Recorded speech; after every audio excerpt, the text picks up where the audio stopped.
and we are going to continue our conversation on Steve Bedwell. And we have a few more clips of him, and these are older clips, but these are one of them is really an old one that's gonna, we're gonna have to use a little imagination because there's some props he uses that are from another time. Oh, okay. But you'll see it's easy. It'll be easy for us to get on board. But let's do this first. Let me show you a real quick one, because this is one of my introductions to Steve was seeing this trick, and I really think it's one of the most wonderful versions of this type of trick here. Let's take a look here. Let's look at Steve Bedwell doing reboxed. One eye on the deck, one eye on the box. Check it out. Your head out the way. Keep watching. Okay. The cards. Pass. Right inside of the box. How you do that? All you've got to do is keep one eye on the deck, one eye on the box. Check this out. Cards. Keep one eye on the deck, one eye on the box. Watch. Gonna penetrate right back into the box. What? Yeah, right. It is great. The only one they show it on. I'm glad you liked it. Let's do that again. Let's just look at that little segment again when he actually does it. Great. That is great. It is great. Thank you. All right. Here we go. Penetrate right back into the box. Oh my goodness. That is great. It is great. Thank you. I'm glad you liked it. So unfortunately, that's the best footage I could find of this thing without using someone's download. You know what I mean? Yeah. What's the name of that? It's called Reboxed, and we actually have it for those that are watching from the club and not on YouTube. We have in the back room. There was a whole finer points that we did on this trick, on Vanishing Deck, right? Because this uses part of the Paul Harris Vanishing Deck, right? If you're familiar with what that is and what that gimmick is, this is part of that, and part of like a Brother John Hammond gimmick, sort of like fused together to make that illusion happen. And Steve, Steve's a genius for putting those things together and creating that beautiful illusion. But for those that are in CC, go look. There's a Vanishing Deck finer points. That's one of the Vanishing Decks that I teach in that finer points. So there's a lot of ideas playing with those different concepts and different ways to do it. Some really simple and some a little bit more. You have to do a little bit more work. And then, there's some arts and crafts, so you can learn how to build that whole thing and do it. It's pretty great. It's really it's one of those tricks that you just leave in your card box and you totally can do it or not. You know what I mean? Not whether or not it feels right when you're doing magic for the folks that you bump into. You know what I mean? Yeah, and it's not a heavy extra carry.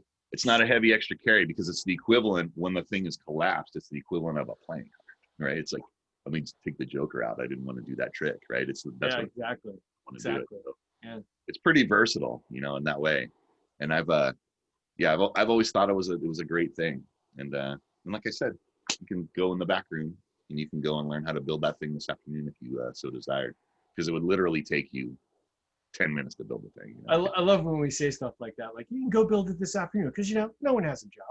Well, no one has anything going on. No one has anything going on. It's just magic immersion all the time. Look at Marianne gave us a nice compliment. She said, good products review last night. Thank you. Oh, that's nice. Thanks, Marianne. Yeah. Contrary to popular belief, we put a lot of effort into those things. It is true. Yeah. There's a lot. Alex have meetings. We have meetings, right? And it's also picking the right tricks, because, there's a lot of stuff that comes out, and really we try to pick the stuff that rises to the top. It's like the best of the best that comes out since the last of these shows when we do it, so that we're just sort of putting a spotlight on the great stuff rather than just the junk, because it's really easy to get lost in that swamp of all the new magic stuff that's coming out on a regular basis, right? There's so much, man. Right. Hey, let me see here. Greg has a question. Yeah. Does he still perform? I imagine he's asking if Steve Bedwell still performs. As far as I know, he still does. Yeah.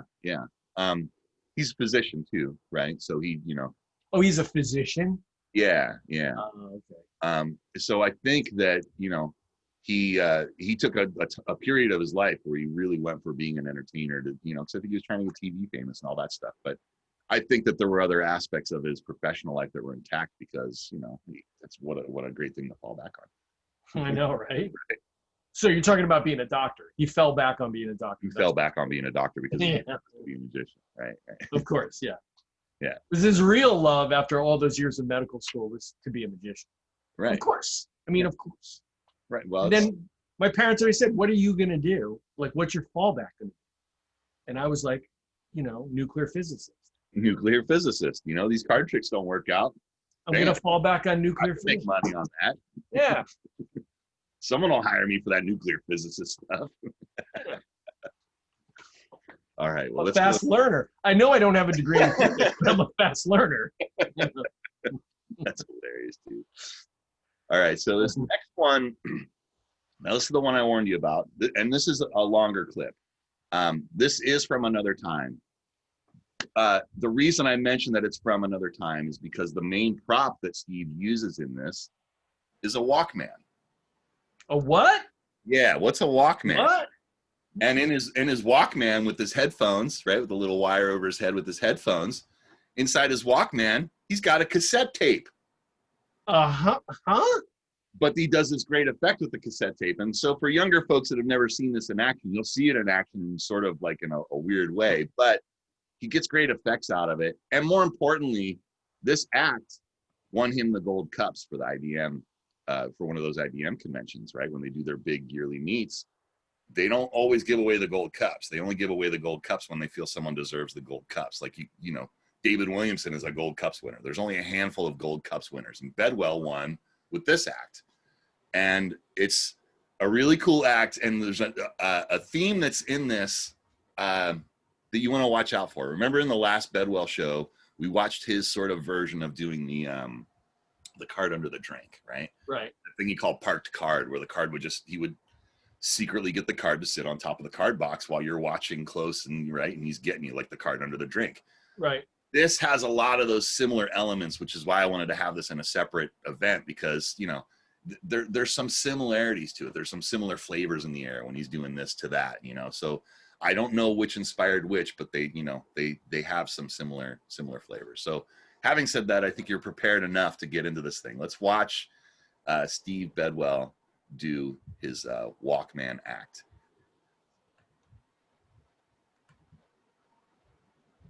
And away we go.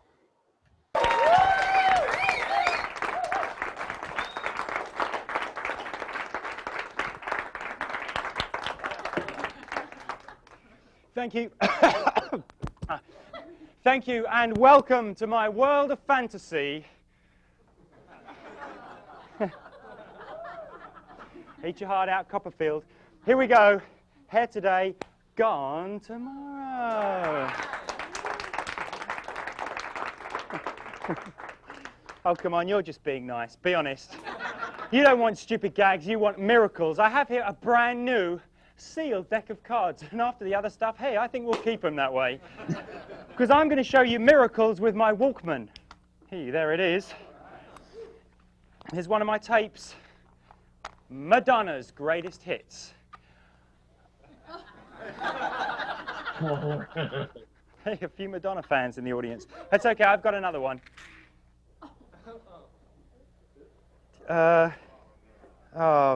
Oops.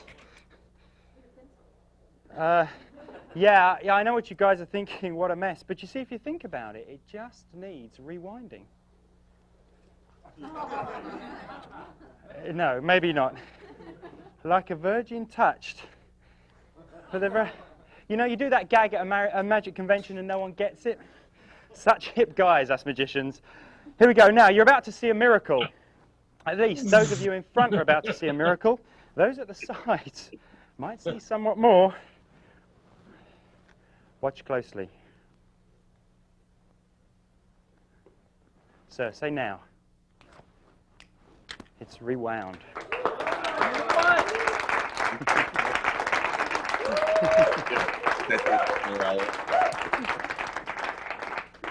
Watch the little tape. Ooh, it's bigger. If only it stayed that way, right? In the hat, it's back. I'm having fun. Why don't you join me one last time? I'm having fun, but I'm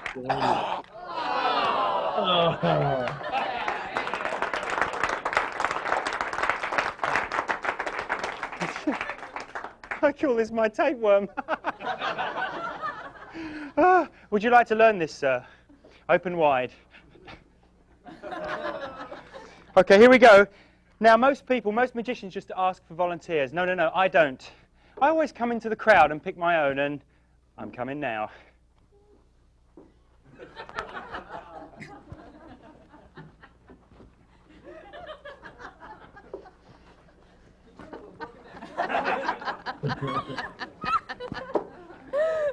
Walk this way! Is she doing it? Woo!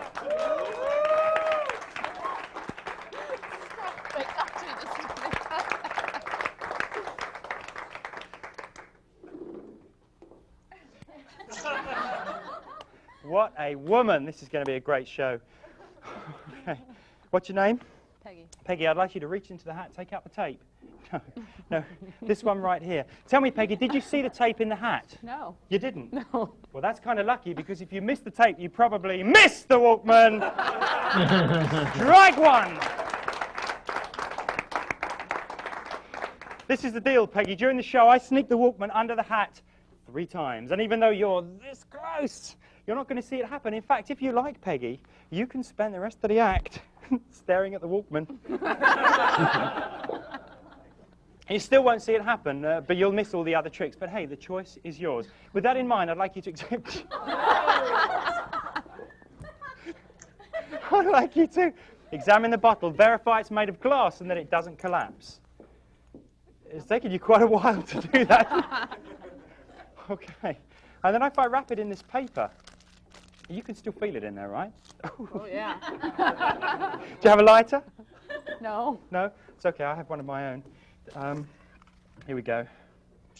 Yep, there it is. Watch. Do you know what happens if we heat up the glass? Do you know what happens? It disappears. It melts. Thanks very much. Thank you. I knew they were in there.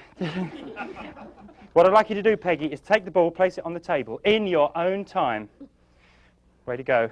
Take the hat, cover the ball in your own time.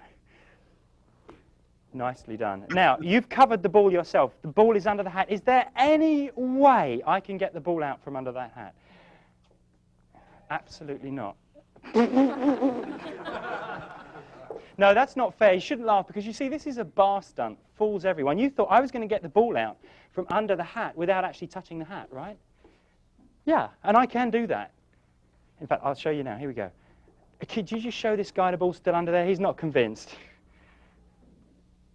Yes! Didn't touch that. I nearly got away with it. Not quite. Because you see, you realised, didn't you, Peggy, that whatever I say, whatever I do, you mustn't pick up the hat, because that's when I get the ball. Do you understand what I'm doing? Got it. Good. Okay, so here we go. Watch the ball. More to the point, watch the Walkman. Oh, shit. It's gone.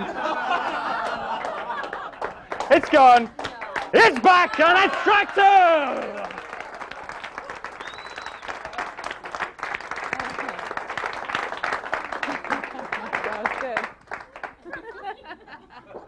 Here we go. Hold on to the ball. Oh, I'm sorry. Would you mind just picking that up? Do you mind just picking?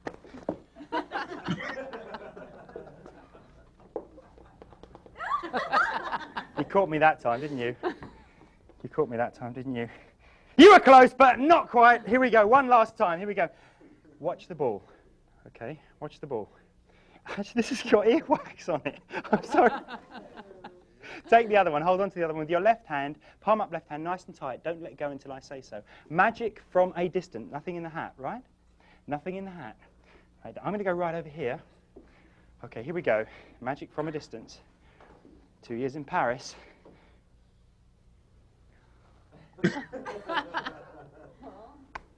You can almost see the ball, can't you? Now, be honest, Peggy. Have I touched the hat?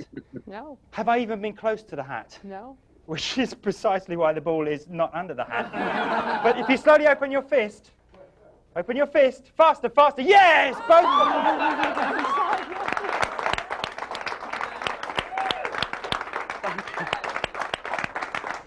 Oh, this just gets sillier and sillier, doesn't it? I don't know. Here we go, watch closely. Ball number 1 in the fist. Say go, Peggy. Go. It's gone. Ooh. In case you missed it the first time, one last time. Ball number 2 in the fist. Say go, Peggy. Go. Gone. 2 balls completely disappeared into the mist of time. I wonder where they've gone. More to the point, I wonder where the Walkman is. It's gone! It's gone! It's back! Strike 3! Yes!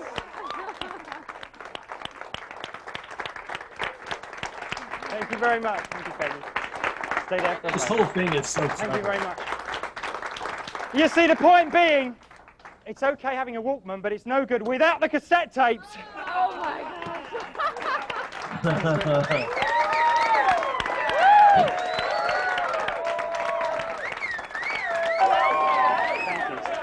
Stay here. Whatever. That was the last time a Walkman got a standing ovation. The last time. It's so clever. What a clever handling of, it's a bunch of things. What? Any effects, right? Yeah, it's like Benson bowl, sponge balls. You had like color changes in there, the cassette Yeah. sizes, basically doing like egg bag with that cassette appearing inside the hat, right? He had like egg bag moments. It's in the hat. No, it's in the hat. And, all that. What a shame that, it's like you literally can't do it. Well, but there's probably a lot of things that are like that they just can go, right? Like thimbles aren't really like a thing that people use anymore. So the thimble act doesn't have the impact that it did 50 years ago, where it was just like a household item that was just around and everyone knew what a thimble was, right? Right. Now You're exactly right. it's like, what is that?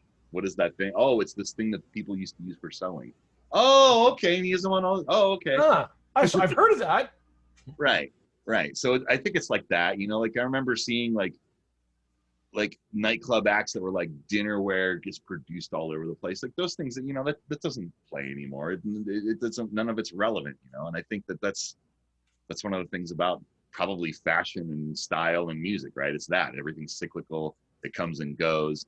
And you can take these old ideas and revamp them and make them into something new. And to Steve's credit, that's sort of what that routine was, but for the 90s, right? He took all those old ideas, put them all together based around this idea of producing that music player that used an audio cassette. That's an old analog device that was prevalent in the 90s. But at that time, it was a modern device, and he was taking all those old magic ideas and building it around that thing being produced over and over again. That, to me, it's just a great lesson in how to construct a great magic routine, Mm-hmm. Not that you necessarily need, because that was like 8 minutes, a little over 8 minutes for that whole thing, right?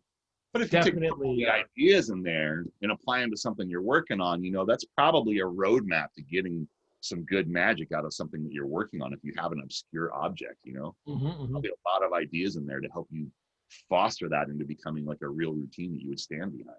Yeah, definitely. Yeah, it's Definitely. interesting. And it was fun. It's fun. He's definitely having fun. Yeah. And I think that's, for me, I know that that's the key. If I'm having fun, I feel like other people are having fun. And if I'm not, my friend put it, BJ, he put it this way. I thought it was pretty insightful. He said, sometimes I feel like I'm magic. And when I'm there, I'm rocking the party and I am magic. And I feel it in my heart that I am magic. And other times I show up, I'm just doing tricks because my heart isn't in it all the way. And I'm just doing, I've had that. Right. But it's an interesting thing to notice, because what do you do to foster magic? Yeah. What do you And need there's a lot of things that's like sometimes you can engineer that. That's right. Like you can flick the switch and make it happen. Right. Other times it's like you just get off on the wrong foot or or like the room is just a heavy lift. Yep. It's just like everybody's just, they're not really, And sometimes I found it comes down to certain personalities. Like I recognize, like sometimes working in like there's a dinner or nightclub basically here where I do magic. Mm-hmm. And sometimes, people come in groups, and sometimes it'll be one group, it was the whole room, right?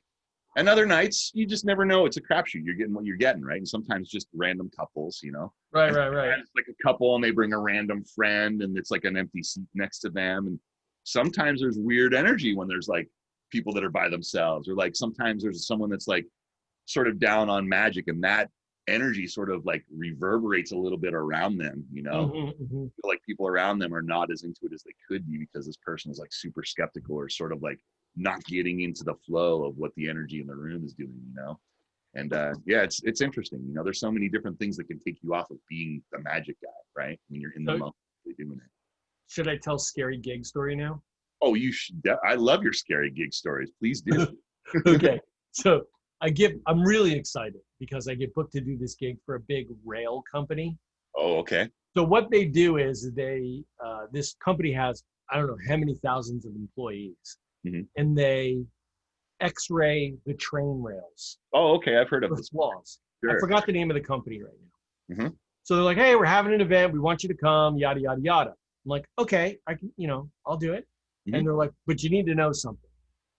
I'm like, what do I need to know? They're like, it's going to be 250 guys that work on the railroad. No spouses, just the guys. Just the guys. Whoa, that's a weird room. Yeah. And so I usually suggest they close the bar, like when I'm on, so that because you can be doing really good, okay? And then if a couple people get up and go to the bar, it kind of sends the message to the room that we're not interested. Not that we're thirsty. Man, I've done shows where it's been construction companies and they have their spouses and the drinking is heavy. I can't imagine when there's no spouses and it's just okay. So I go, generally people close the bar and they're like, look, we can't close the bar. This is a feature. This needs to be not. Listen, it's a big mistake. I'm like, okay. So I just went with it, I'd say the first 20 minutes was a heavy lift. It was really, but then, once you get some people laughing, and then they're like, hey, this isn't so bad. And then everybody's laughing and having a good time. Then all of a sudden at the end, I kind of had it. You just had to earn it real hard. That's exactly right. I had 20 minutes of real heavy lifting, like real heavy lifting. But after that, they loved you and it was great. It was what you wanted. But, that's the thing. It's just like,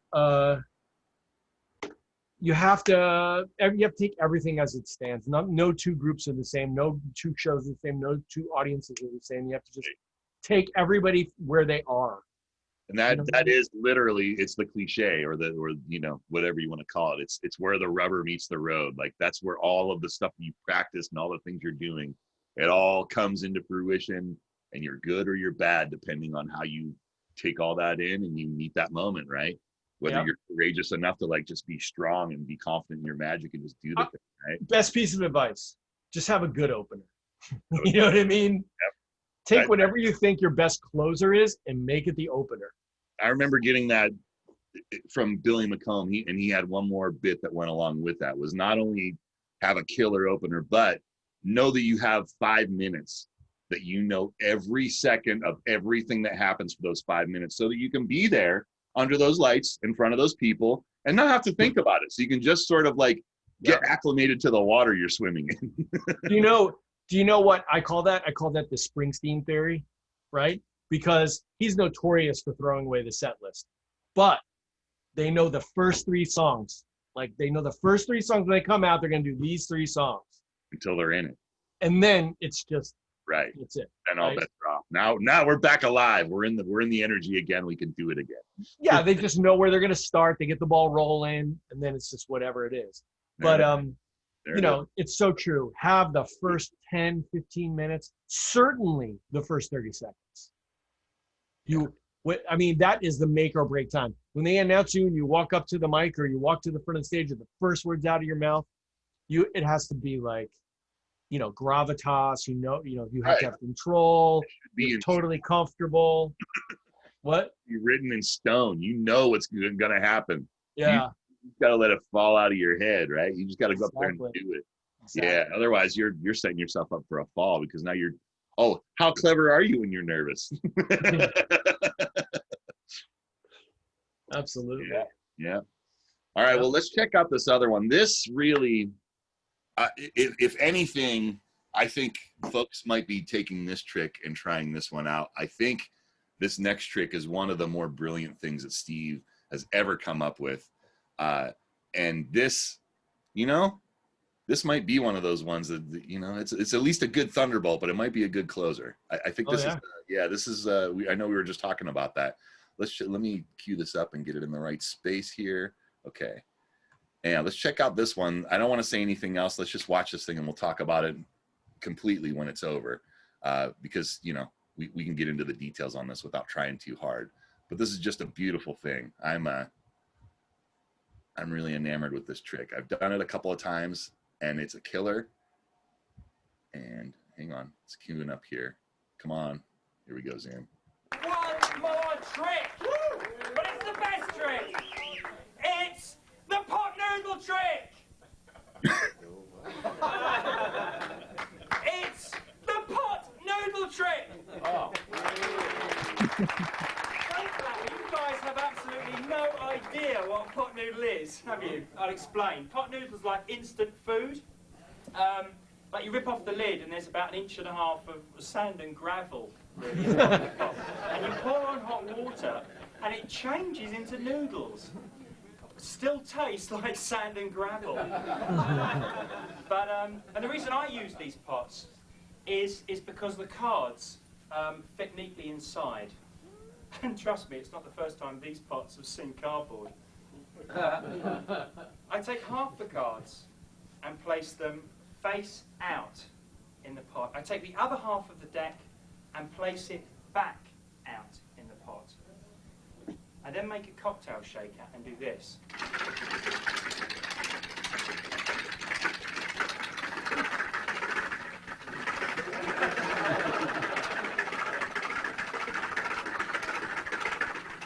Should do it. What that does is at random completely mix up the cards face up and face down. Can you see that at the back?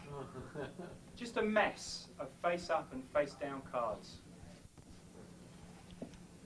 Now I do have a reason for this, which escapes me at the moment.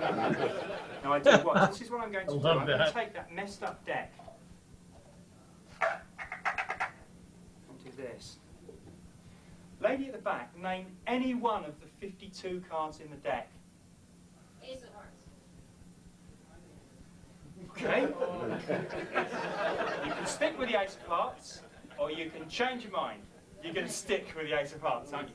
Because here's what I'm going to do.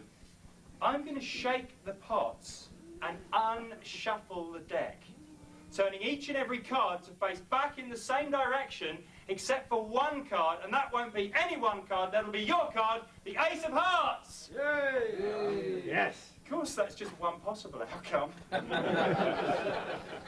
There's a whole row of guys in the front row going, there's just no way. Here goes. The Ace of Hearts, right? That's a tricky one.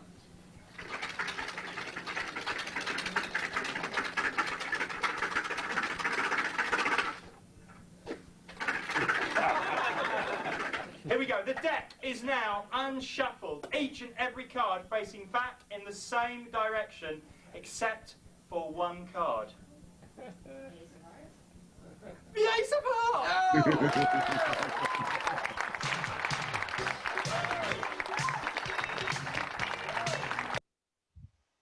Is that what I think it is? Yeah. Is it? Totally. That's brilliant. It's brilliant, right? That is brilliant. It's just brilliant. I think it's one of the best ways to do that trick. I don't see how you can do it because it's so his, I think. I've seen a lot of people do it, and really what it comes down to, the way to change it up that I've seen is people use different cups. They're using cups that are different things so they can basically have a different story and a different setup to get into the whole thing, right? Brilliant. I mean, Brilliant. What a great. For those that don't know, it's an invisible deck inside of cups.